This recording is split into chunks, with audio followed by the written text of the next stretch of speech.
In this Gadget Talk video, let's take a look at a new DMR ham radio from Radioddity.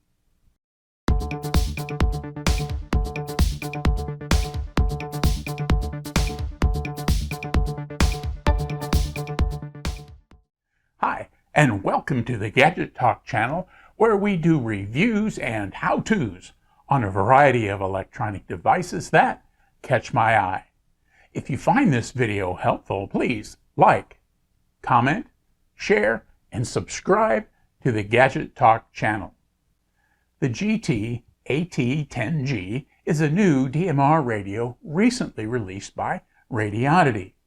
If you've seen some of my other reviews, you may know that occasionally Radioddity will send me radios to review.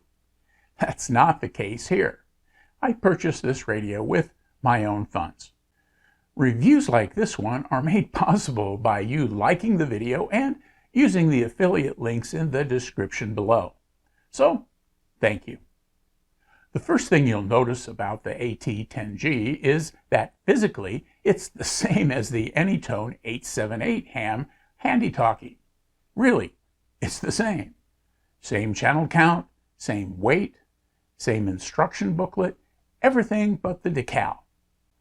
On the inside, the difference is the firmware, which limits the radio to the 70 centimeter band, and that translates to a lower price. In its Anytone branding, this radio is recognized as one of the top full-function DMR radios out there, as you'll see in a moment. I have one, and it's a good radio. It has APRS capability for those interested in packet radio, and included GPS receiver that can display your current position as well as transmit it to another radio as a private call. Its 200,000 user memory will hold most of the current worldwide DMR user database. This database is growing weekly, so you'll need to choose what part of the world you might want to exclude on your radio. For those of you who are unfamiliar with the user database function, this feature allows the radio to display some basic information about the person you're speaking to. It also has huge memories to import current talk group lists and the ability to place your program channels into zones to better manage your program channels. Last in this abbreviated list is the 878 is a dual mode radio that allows you to transmit using the DMR digital mode as well as analog FM. The Radioddity AT10G also does all this. The difference is the radio is a single band radio transmitting in the 70 centimeter band. So, is that a big deal or not?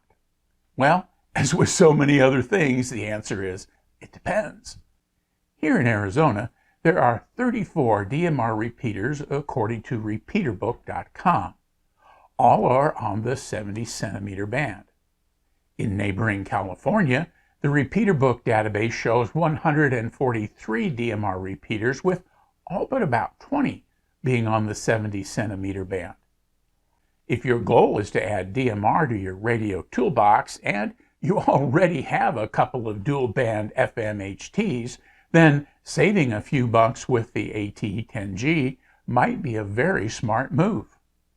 If your DMR conversations are normally like mine, going just a few feet from my HT to my hotspot, again, the AT10G will get you a very capable top-of-the-line radio with its large memory capacities and 4 power levels. Where the AT10G comes up short is for the user who wants to make use of public APRS digipeaters to link to mapping sites that track and display your whereabouts. In the US, those digipeaters make use of the VHF APRS frequency. So while APRS frequencies exist on the UHF band and packet transmission is possible with the AT10G, the wide area digipeater coverage on 70 centimeters just doesn't exist, as I understand it. I'm not a big APRS guy, so do some of your own research to make sure. If you're not interested in APRS, then it doesn't matter. Here's what comes in the box. So here's the owner's manual that comes with the AT10G, and it's pretty good. DMR is complicated, so you're not going to figure out everything about DMR in an owner's manual that's this big, but it's well done. It's got all of the key points listed here. It's clear, it's easy to read. There aren't too many grammatical mistakes in it. It's got the nice diagrams here, as you can see, identifying the various parts of the radio. They've got some charts here that are very handy in terms of how you can program the various function keys on the radio. So all in all, it's not a bad owner's manual at all. The radio itself is a sturdy little radio. It fits in your hand quite nicely. It's got a big colorful display. Here on the top, you've got the channel select buttons, which have little clicks to them. Here is a smooth rotating knob that allows you to change the volume. The various function keys, there's P1 and P2 here, PF1 and PF2 here on the side, push to talk here on the side, and then PF3 is this blue button here on the top. This is the connector for the antenna. It's the male side or the plug side of an SMA connector, and so obviously the antenna is going to have the socket side, and the antenna, which is right here, is a single band antenna. You can see that if you look right in here, it'll tell you that it's a 440 band antenna. So when you see them compared to the Anytone, you may notice that this antenna is just a couple of centimeters shorter. On the back is the battery. It's a 3100 milliamp hour battery. You press this button and it just lifts right off. These two little brass sockets are for the included belt clip, and so the belt clip fits on the battery, not on the radio. And I'm going to leave it in the plastic because those little tiny screws are there in the plastic bag. So that's pretty much an overview here of the radio itself and a quick look at the antenna. We'll take a look at what else comes with this. You charge the AT10G with a cradle type charger, and that's right here. The radio fits in there, and you can charge the battery alone if you'd like to. Here's the little wall wart, and it just plugs into the back. One of the first things I'm going to do is label all these, since I have quite a collection of these little cradles. This particular cradle has a output of 12 volts, so that's different than the Baofeng output, which is usually 10 volts. So it's going to be important to keep these separate so you don't end up putting the wrong voltage into the wrong battery. So 12 volt output into the cradle, and the battery or the radio fit right there, a little LED that'll show you the charging status. The last two things we'll look at is the wrist strap. And the wrist strap fits on a little loop on the radio. I've got wrist straps on most of my radios. I'm sometimes a little klutzy, so when I've got the radio out, I sometimes like having it around my wrist so I don't run the risk of dropping it. And then it comes with a programming cable, which is also very handy to get. You don't have to buy a third-party cable. This one has got the USB-A on one side and then that K1 connector on the other. And this is just straight USB. It does not have any kind of chip that does any translation for the drivers. And so you just plug it in, turn the radio on, and it'll connect, which is very, very good. Here you can see that the two radios really are quite similar. We've got them booting up. Logos come in. Of course, the logos are different. And the displays are quite the same. We've got menu and list here and here. When we go into the menus, we can see that we've got talk groups, SMS, call groups, and the same menus here on the Radioddity AT10G. So they're essentially the same radio, except for the fact that the 10G is not going to broadcast in the 2-meter band. Let's take a quick look at the customer programming software that's freely available on the Radioddity website. As with most DMR radios, you'll need to use this to get the most from your radio. This will allow you to import the DMR user database as well as the current talk group list. It also makes programming in DMR and analog channels very easy. As we do that, We need to start with a quick look at how you'll get your DMR ID number and download the user file and talk group list we'll store in the radio's memories. Before we get into the CPS, let's just take a quick tour of a couple of websites you're going to need to access. First is Radioddity.net, and here we're going to register to get our DMR ID. You can see here we need to log in or sign up and register. When you sign up and register, you'll come to this page that has some important disclaimers you're going to want to read. They take network operation very seriously, and so if you don't understand what's happening during the registration process, you run the risk of really having the hammer dropped on you. So take the time to read through this, understand what it is, and then register for your account. Now at the top of the page, you can see that I've been logged in. I've got my call sign here now. And what we're looking for here then is just, some of the information about DMR and how the accounts are growing, that kind of thing. You'll also notice then that we can go over to the side to the database right here. And in the database area, we can either click on data dumps here or on this area that I've highlighted in yellow. And when we do that, we're going to come to the place where we download our user CSV file. And so by clicking on that, that will download the file to your downloads folder in Windows. And then I'd recommend moving it to a folder associated with the AT10G, since that's what we're doing. So you'll know the version that you have loaded on that radio. And we're going to refer to this file again when we come to the customer programming software. The other thing that we're going to do is we're going to go to Brandmeister. Brandmeister is one of the talk group managers around the world, and it's probably the largest. It has a huge number of repeaters that are associated with this network. It's not the only network. There are others out there. But I am associated with Brandmeister. I registered my hotspot with Brandmeister so I can use Brandmeister Self-Care and get access to the various talk groups within the DMR network. And so you can see here that this is where we've got the basic information. We go down one, we can see toward the bottom of that same page the huge number of hotspots that are used to access the Brandmeister network.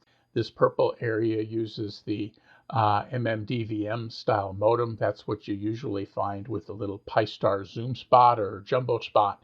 And then you can see these various other type of hotspots and repeaters there make up a fairly small portion each of the number of repeaters that are connected here in the Brandmeister network. So here we are back at the top of the page, and we're going to look here for this Brandmeister talk group list, and that's where we want to go. And that's going to take us here. And here you can see the various subdivisions of the talk groups. You can see there's 4,000. The number 4,000 is the disconnect, and then the numbers within each of these areas. And so what we want to do is download the CSV or the comma separated values file. So clicking on CSV will download a file to your downloads file on your computer called talkgroups.csv. And again, move that file to your radio file so you know, again, which version of the talk groups you've got on that particular radio. And we'll be importing that using our customer programming software. So here's a quick overview of the AT10G programming software. It's not intended to be a tutorial, just an overview. So let's take a look. Up here in the top menu, we have the basic Windows file stuff, new, open, save, save as. The model, you can get model information from your radio. Here's an important function. It's going to ask you to set the COM port. And so when we do that, it's going to give you a choice. When you have the radio connected, it'll give you whatever comms that the computer senses are active at the time. You select the one that you want and then select OK. In the program, we're going to either choose to read from the radio or write to the radio based on what it is we want to do. In the tools drop down, we can record, import, export, and do a number of things here. And so these are going to be quite important to us, particularly the export and the import commands as we program our radio. In View, this allows you to customize your display, turn the toolbar on and off, status bar, and so forth. And then Help is just got a help about. So one of the first things we're going to want to do here is to set up some of the basic databases that the radio is going to pull from to populate your digital DMR channels. And so to do that, we're going to go to Tools, and we're going to go to Import, and then we're going to get this dialog box. And there's two things that we're going to import. First, we want to import our talk groups. And so we can click on the talk group, and here we're going to go to the folder that we made for the radio. And I put a subfolder in there with the files that we just showed you how to download a minute ago.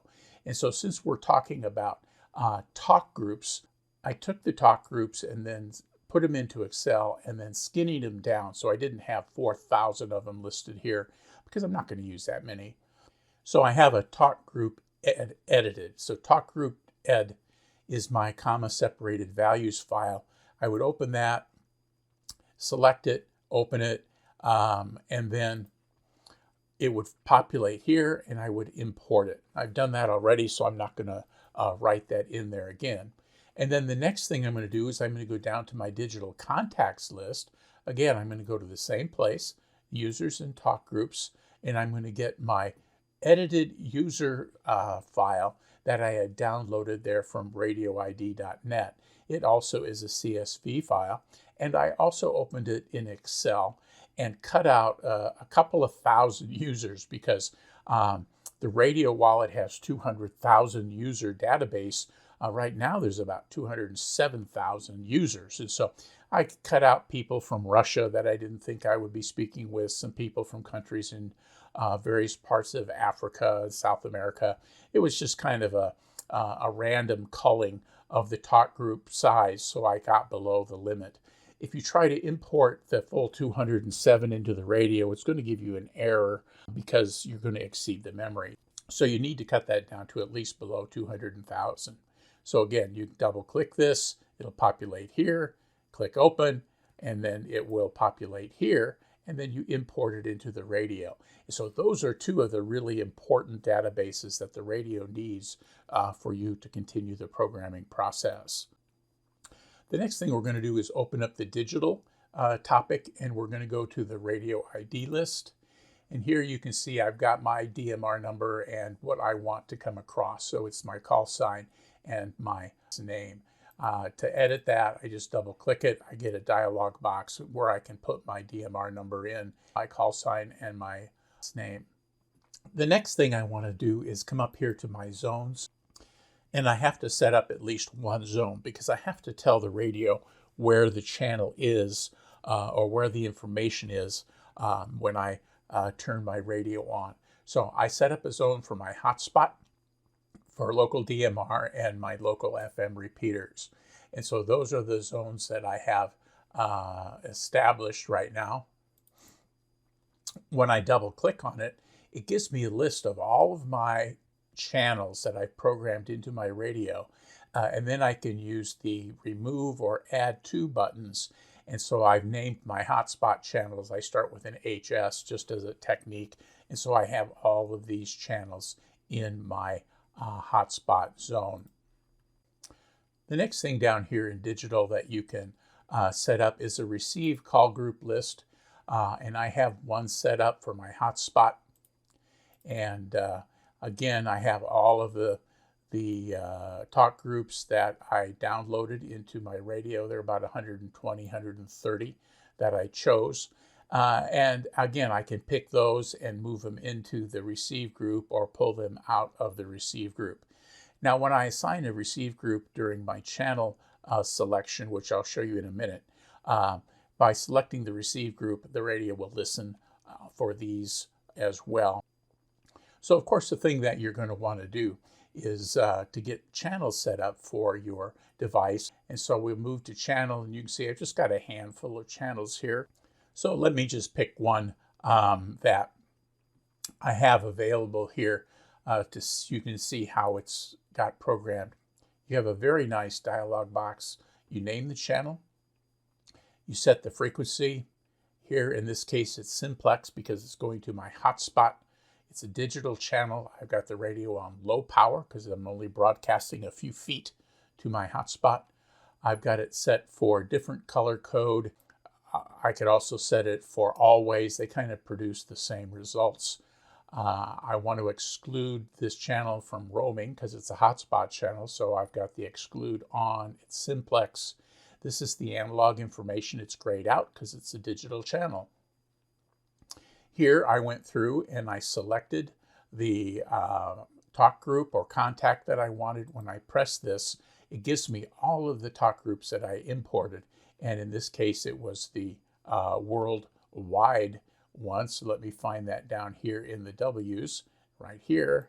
Double click and I've got worldwide. My radio ID is the only one in the radio. This allows you to have more than one ID if there are people who share this radio.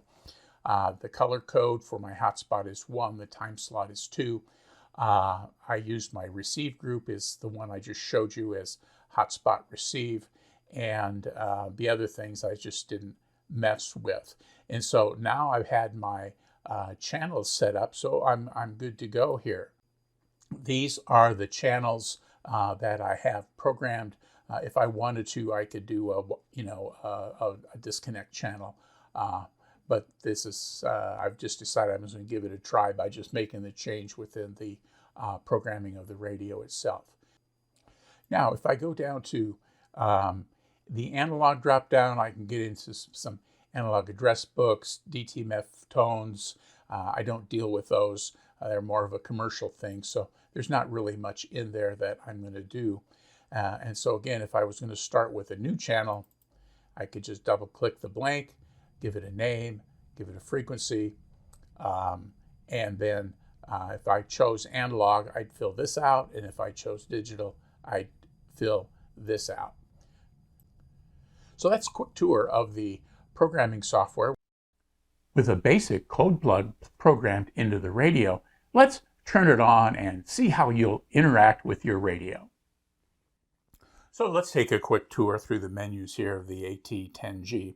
Access the menu by pressing the green bar.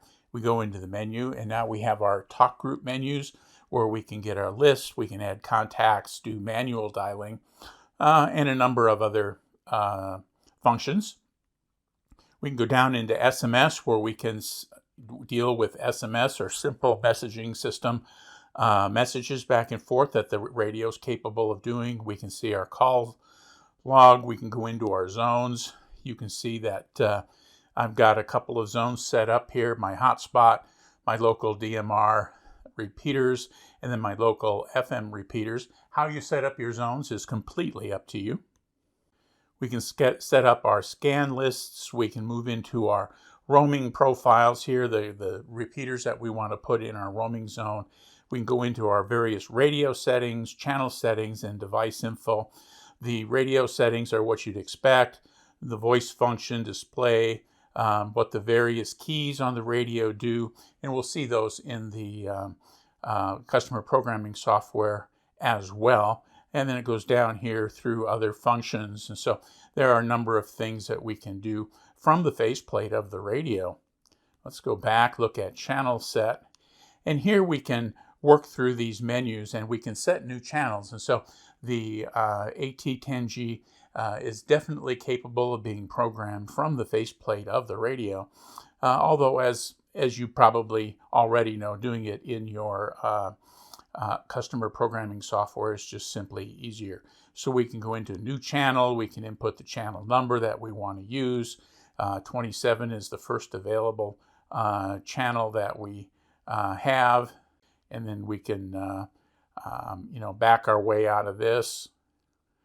We can delete a channel. We can specify the channel type. After you set your new channel, it's going to take you through some of these menus. And so you can set the channel type, analog, digital, what power level you want. This radio has 4 power levels. You can set the offset for the frequency you're using. set the bandwidth. Ham radio stuff is going to be wideband on analog, but narrowband, 12.5K on digital. So it's a pretty comprehensive menu list. Again, this is a fairly complicated radio, so there are a lot of variables that you're going to be able to choose. And fortunately, most of them you can access via the menu system here in the radio. If you're new to DMR, the Radioddity GD-AT10G has the potential to be a very good choice, especially if you're planning on using a hotspot for your primary gateway into the DMR network. With its huge memories and full DMR feature set, you'll be all set. Be sure to remember to get your DMR ID. Get that done while waiting for your ready to arrive in the mail. It may take a couple of days to get a response, although mine came through overnight. So, if you're looking to save a few bucks on a full-featured DMR HT, or hoping to apply the price difference toward a digital hotspot, the GD-AT10G from Radioddity will be a great addition to your ham shack. Again, if you found this video helpful, please subscribe to the Gadget Talk channel. Click the bell icon to be notified when I post new videos. 73, and thanks for watching.